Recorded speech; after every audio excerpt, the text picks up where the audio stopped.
talagang 100% aalisin niyo po sa Senado yung unprogrammed appropriation. Oo.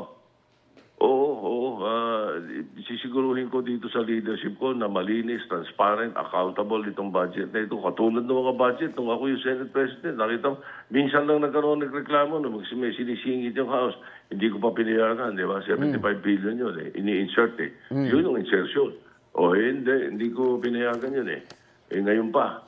So ngayon, lalo na may mga ganyang mga issue na antindi na nangyari ng 2025 budget na dapat yung balikan pa yung iba.